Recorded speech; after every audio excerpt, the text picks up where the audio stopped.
നിയമസഭാ തെരഞ്ഞെടുപ്പിനുള്ള നാമനിർദ്ദേശ പത്രികകളുടെ സൂക്ഷ്മ പരിശോധന ചൊവ്വാഴ്ച 140 മണ്ഡലങ്ങളിലായി 1252 പേരാണ് പത്രിക നൽകിയത്. വിമതരെയും അപരന്മാരെയും പിന്തിരിപ്പിക്കാൻ തീവ്ര ശ്രമവുമായി പാർട്ടികളും സ്ഥാനാർത്ഥികളും രംഗത്തുണ്ട്. സ്ഥാനാർത്ഥിത്വം പിൻവലിക്കാൻ മാർച്ച് 26 വരെയാണ് സമയം അനുവദിച്ചിരിക്കുന്നത്.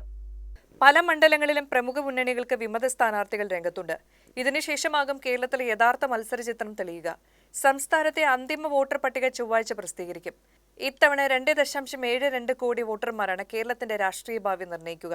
വ്യാഴാഴ്ച വൈകിട്ട് 5 മണിവരെയാണ് പത്രിക പിൻവലിക്കാനുള്ള സമയം. അന്തിമ മത്സരചിത്രം വ്യാഴാഴ്ച വ്യക്തമാകും. സംസ്ഥാനത്ത് നാമനിർദ്ദേശ പത്രിക സമർപ്പിക്കുന്നതിനുള്ള തീയതി തിങ്കളാഴ്ചയാണ് അവസാനിച്ചത്. സംസ്ഥാനത്ത് 1252 നാമനിർദ്ദേശ പത്രികകളാണ് സമർപ്പിച്ചിട്ടുള്ളതെന്ന് തെരഞ്ഞെടുപ്പ് കമ്മീഷൻ അറിയിച്ചു. ഏറ്റവും കൂടുതൽ പേർ പത്രിക സമർപ്പിച്ചത് കൊടുവള്ളി മണ്ഡലത്തിലാണ്. ഇവിടെ 18 പേരാണ് പത്രിക സമർപ്പിച്ചിരിക്കുന്നത്. കോഴിക്കോട് ജില്ലയിൽ ആകെ നാമനിർദ്ദേശ പത്രിക സമർപ്പിച്ചത് 223 പേരാണ്.